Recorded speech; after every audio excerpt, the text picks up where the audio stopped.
The history of money. It started as a means of making barter more convenient.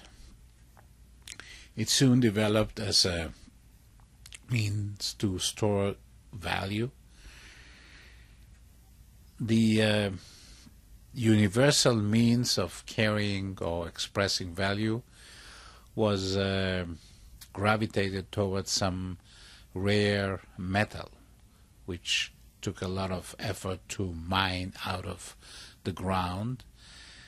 And metal was something that was recognizable, it was easily weighed, and it was small enough to carry around.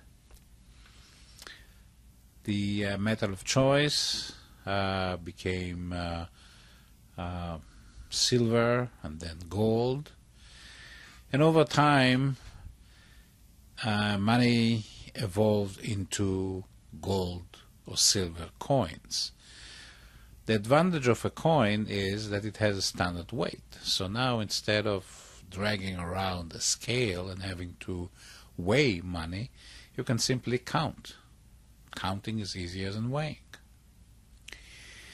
And the coins had the stamp of the prevailing authority, and they exuded trust.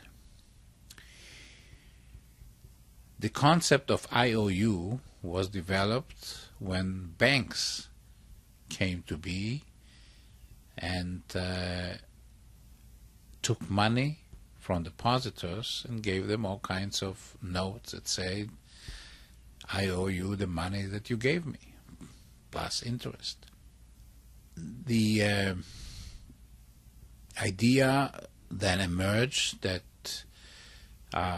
the IOU will be used for trade, not to store value, but with the intent that the bank will issue the IOU to Alice for the purpose of giving it to Bob, for the purpose of giving it to Carla, etc. These were called banknotes. They were nothing more than IOU to express the fact that someone deposited gold or other precious metal with the bank. Over time, especially in the West, the individual banknotes, which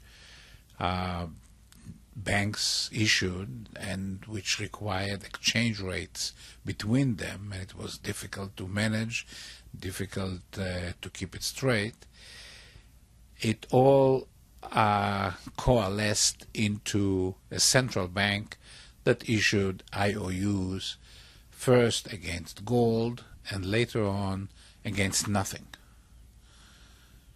Just IOU, backed by the full faith of that government to make good of those notes.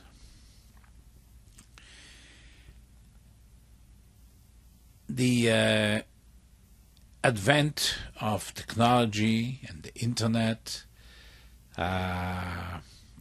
created a global economy. It started much before that, when we had advanced transportation and communication. People found out that it's cheaper to buy copper in one place than in another, that wool is more expensive here and cheaper there.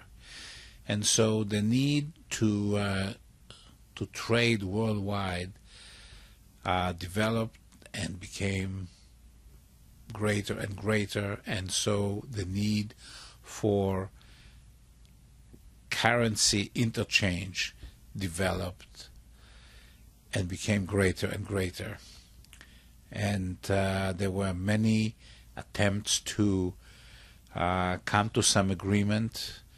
Those attempts that happened in earnest in the 20th century were disrupted twice with the two world wars.